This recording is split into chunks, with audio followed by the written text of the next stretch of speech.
Hola, gringas and gringos, and welcome to Gringos Are Us. Expats with a Plan. I'm Mark. I'm Gina.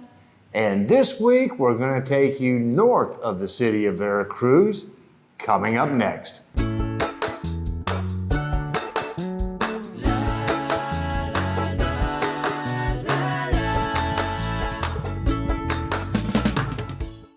And welcome back. As Mark said, we took a little trip north of Veracruz. Took us about 3 hours from the city of Veracruz to get up there. Went to the Gaia Vanilla plant factory and then went to Paplanta. And from there, we got to see the ruins of El Tajín. And again, it was hot. It was hot. But enjoy the video. The state of Veracruz is one of the biggest exporters of products such as bananas, coffee, pineapple, tobacco, sugarcane, and many more.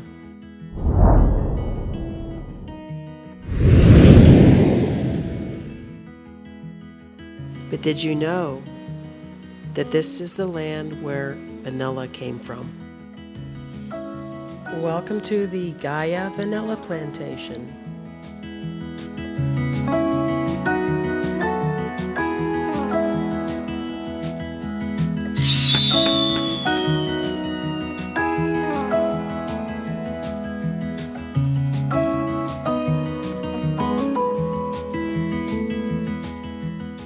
There were so many products to choose from, anything from honey to vanilla-flavored coffee, vanilla extract, vanilla liqueur, vanilla candles, vanilla soaps, you name it. Welcome here, Gaia. My name is Carmen. I am manager quality here. This young lady works in the QA department of Gaia Vanilla Plantation. Many words for And she graciously took us on a tour explaining the entire process from start to finish. Gaia is a family-owned business that has been offering Mexican vanilla to the world for 5 generations. They were founded in 1873. around 2 or 3 years for the 1 or 2 flowers for the production, for the pollination. Name is esqueje. Esqueje, okay? See? So it's esqueje.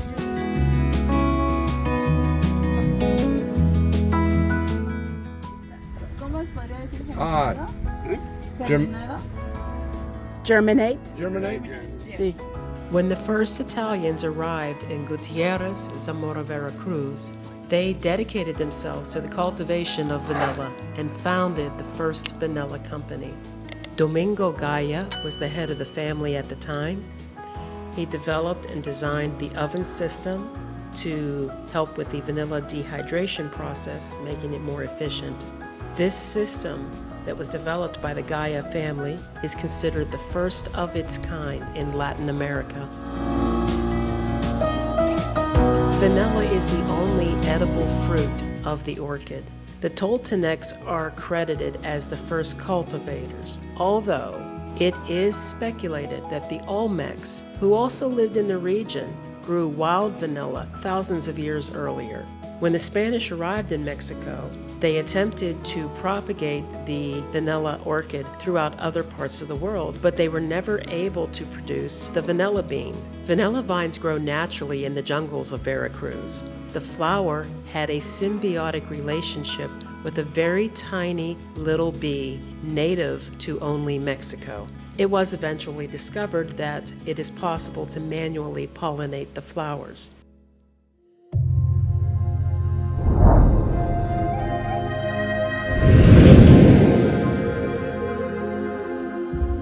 Next, we headed over to Papantla, to the archaeological zone of El Tajín. But first, we were treated to the Danza de los Voladores.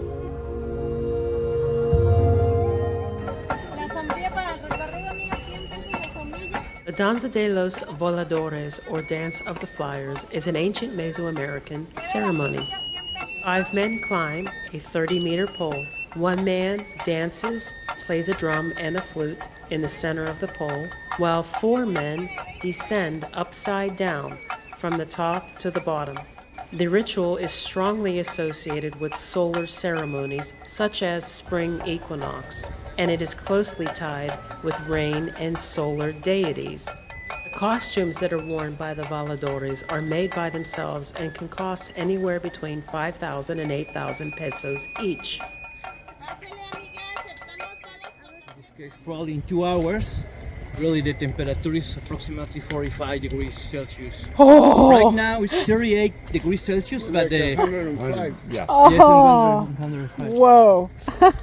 But the humidity right now is 43 degrees Celsius, 100 degrees Fahrenheit. The question was why the Totonacs don't build the city close to the rivers, close to the coast. Why choose this place? And immediately identify El Tajín is one of the largest and most important cities of the classic era of Mesoamerica. It flourished from 600 to 1200, and during this time there were numerous temples, palaces, ball courts, and pyramids that were built.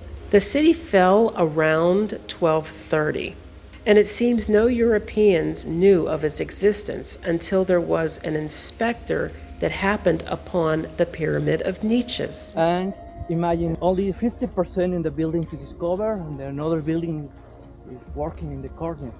But the advantage of the ball course, the human sacrifice, the forensic analysis show 4 years ago. El Tajín was named for the Toltec rain god. It literally means thunderbolt.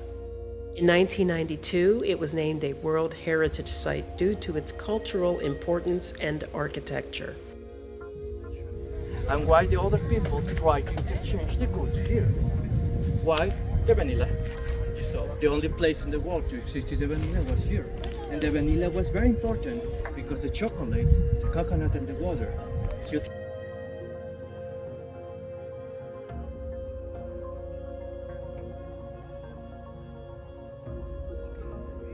this symbol means when the people is speaking. Okay. And you find the knife. Oh. And the knife upon On the right? neck. See. And the victim is here. Uh-huh. Have a seat, like when you visit the dentist. Uh-huh. Uh-huh. And behind, Uh-huh. catching the head, Uh-huh. holding the arm, but you can see the face, Uh-huh. the eye is closed, Uh-huh. and the arm and the hand is flaccid. Is that? Mm-hmm.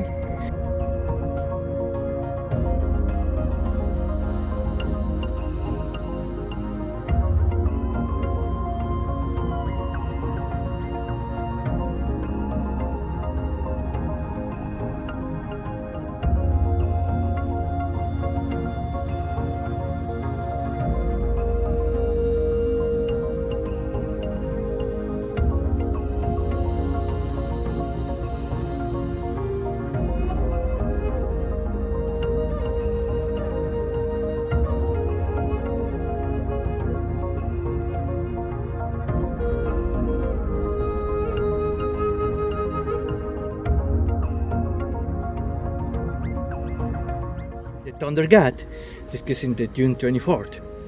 In this case, Tajín is a thunder. Okay. And June 24 is St. John.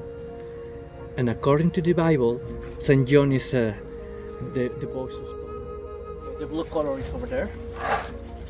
And the dancers, the flyers. The dancers dressing in the red color. Oh, I see Why? the blue. Because from the Totonac people, the red color means the sun.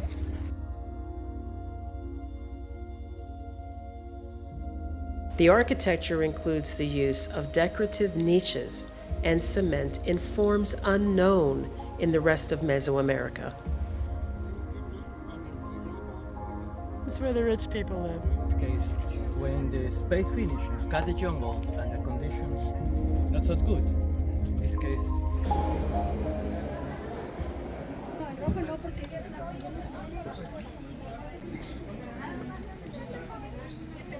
It's 40 degrees Celsius. That's about 103, 104 degrees Fahrenheit, and just about 60% humidity. I'm not sure what that feels like 120. Hades is what it feels like. I got tostadas. What'd you get, Pancho? Breaded beef. Breaded Breaded beef. Oh, okay. Oh, like chicken fried steak, man. Yeah, like chicken. Yeah, good stuff. Well, We're about to I find don't out. know. Huh? Yeah, let me try. Want some salsa? That's wings. We hold it. See, which one is picante? This See? one. Yeah. That was really good. Oh, yeah, picante. Let's taste it first though, before I go crazy. So what do they call that? So I can know in the future. That's Yeah, the bread. Oh, yeah. in Spanish, Oh, yeah. milanesa empanizada. Milanesa empanizada. Yeah. That's what I'm talking about. And I put muy picante salsa on the top. Yes. All right.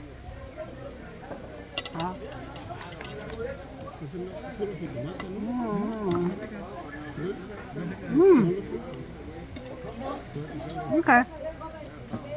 Black bean, sofritos negro, lettuce, pollo, chicken, queso, cheese, onion, cebolla, see, okay, and tomato, tomates.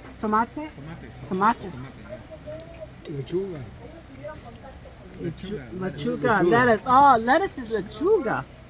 I'm learning all kinds of words today.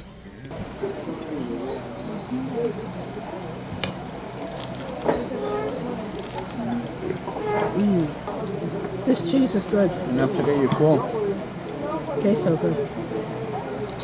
Or here they call it queso fresco. Okay. ¿Has probado las tortas ahogadas? ¿Qué pedo? Tortas ahogadas de Guadalajara. Son los más famosos de Guadalajara. No, si la pides ahogada, no, uno que no sepa, no se te pide otro tenedor.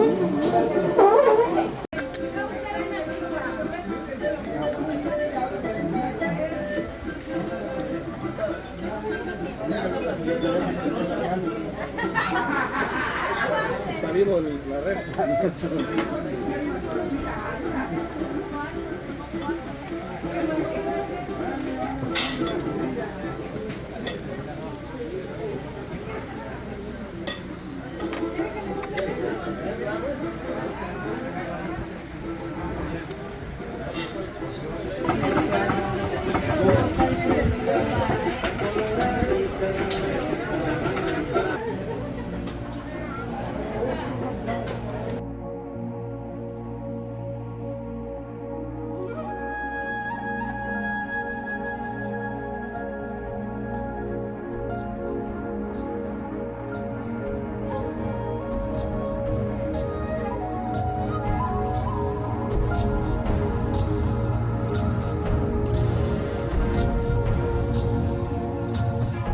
Did you see how hot it was?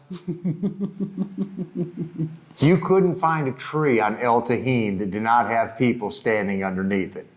It was brutally hot, It was really hot. but it was a very interesting trip. We got an opportunity to be guided by one of the local professors who took us around El Tajín. Oh, that's right. He was a professor of archaeology. Yes, he was.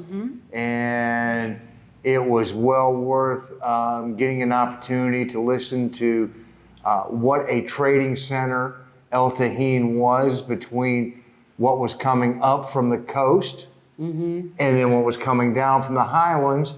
And El Tajín was the sort of mecca where everybody came and bartered all their stuff. And it was a very rich and powerful Yes, it was. location. One of the main resources that they had was tied right in with the rest of our trip that day, vanilla. Yep. Vanilla is actually believed to have originated in that area of Mexico. And yes, you may be familiar with it being grown in Madagascar and Thailand, but it started there. And it has been a long kept secret for probably the Olmec Empire and most certainly the Toltec. But if you could see the amount of manually intensive labor that goes into just the propagation of one vanilla vine, then you would understand why it costs what it does, because there is a specific, very time consuming and time driven. It has to be within X number of hours that this has to be done. when the flower opens Yes. in the morning. And they only have X amount of time to do the pollination of it, and then they have to bring it into the hothouse, and the amount of work that goes on. Yeah. And even when they're finishing it and they're harvesting it and they're preparing it to ship, we were amazed at how they had to actually have ovens to put it in to bake, and then they had specific storage facilities. There was like a sweat room or Yep. something. And then they had blankets that they would put over top of the boxes to keep it. Yeah. Really an amazing process to see. It's so time consuming. So if you ever wondered why absolute pure vanilla costs so much, this is why. Yeah. And you also like the vanilla rum. Well, I did buy vanilla rum. I got some vanilla cream liqueur and some vanilla rum. It was very tasty. I also bought vanilla liqueur is the Chanef. Chanef is the straight vanilla liqueur. I thought what I was buying was the cream vanilla liqueur. I was incorrect. But that's okay, because it literally is just kind of a mix of like condensed milk, basically, with Chanef liqueur. It was very tasty. One of my new favorite drinks has become what I'm calling the creamsicle. So yeah, vanilla rum and orange soda. Suddenly all my Fantas was starting to just disappear. I didn't know where it was going. Then I look over and there's this big glass with a big one ice cube in it, and it's full of orange soda and vanilla rum. And she's like, "This is good. This is good." Almost as good as the mezcal. Chapeline, por favor." But no, it was a great trip. Again, we did this with the amphibian tours. We had Jack there, so if you saw him in the last video, you get to see Jack again. Had a blast. It was very interesting. Had a great little lunch there on site. Oh, and just want to say this, as far as El Tajín goes, there is an area where the royals and the nobility used to live that is being excavated. And it is set to be open to the public soon. No, I think they were hoping for 2024. I think they originally was planned for 2023, but a shortage of money and everything else, they had to start pushing back when it was going to be open. And just to give you an idea, I think they had said that they had excavated 50 some buildings out of 200 and some odd. So it's a lot more there than what they have done. And the other interesting thing about El Tajín, which I find this stuff fascinating, after having visited Coba and Tulum and Chichen Itza, and all these places that we've gone to, El Tajín's ball courts, they have several, and they're small. They're small, kind of like the one at Coba. They do not have rings. None of the ball courts at Tajín had rings. And it was the custom, what they believe is the custom, based on reliefs in one of the videos I had shown. They believe that it was a privilege that if you won, you were sacrificed, and your team member assisted with that sacrifice. So that means you would never get a Tom Brady, because you would never get a 7-time champion. Nope. Okay. Nope. And you won it, and it was sacred, and it was special, and it was your right to die, basically. So I thought that was pretty fascinating. It wasn't a matter of sacrificing the losers or whatever the case may be. It was absolutely, you were playing to win, and you were playing for that privilege. Yes. And what else was very interesting in what the archaeology professor was telling us is that the downfall of El Tajín was much like politics today, that the ruling bodies were telling lies to the workers to try and keep them doing what they were doing about rainy seasons and this and that. And eventually they got to the point where the people went, the people got No. wise. yeah, You they know, one of the procrastinate, how do you say that? Procrastinate, or One of the I can't say the word. prognosticator. Thank you. Okay, I didn't know which one you were One saying. of the prognostications Yes, went just a little too far and did not materialize. materialize. And so there was pretty much an uprising, and they were kind of like, nope, we're not going to take. We're not gonna take it. Oh, I was going for Twisted Sister. We're not gonna take I it. was totally on the Who there. No, we're not gonna take it. Anyway, it's both. Neither one of them could sing that well, so it was easy to do either one. Yeah. So, but yeah, it was interesting that politics were the same way back then as they are now. So, But it was a fascinating thing to Yes. see. The culture is such that there is so much you can learn. There's so much, just like the Mayan culture when you go to places, you know, in the Yucatan, there is so much to learn in central Mexico and southern Mexico about these cultures. And these buildings that are still standing, how important they are, how much math and knowledge of the stars and the seasons that they possessed.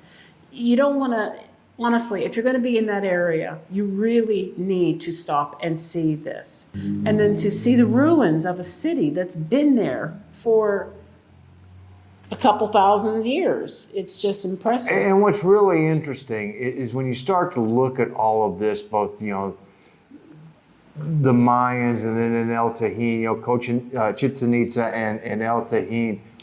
Toltenac. You look at them and you go, there are so many similarities between them, and I mean, folks, it was a 2-day drive, so it's not like this was they're close neighbors. No, Right. it was 500-600 miles, so Right. it's not just like, oh yeah, we're picking this up from them. So it's But really they share some did. similarities. But it's really interesting to see how close they are in their buildings, and also in the sport and the cultures and the astrology that was put into the design of their buildings and temples. And there's a lot of things that you just go, wow. And it's going to be interesting when we finally get to Chiapas to be able to start to see some of the Aztec part of it and go, okay, wow, here's what's common, what's different. So, Agreed. yep, Well, there's a horse and buggy going horse and by. buggy going by. Goes by a couple times a day. Thank you for watching, and remember that we are Gringos R Us. Expats with a plan. Remember, we are doing it. You can too. Here's some other videos that you might want to check out. Hasta la próxima vez. Adios.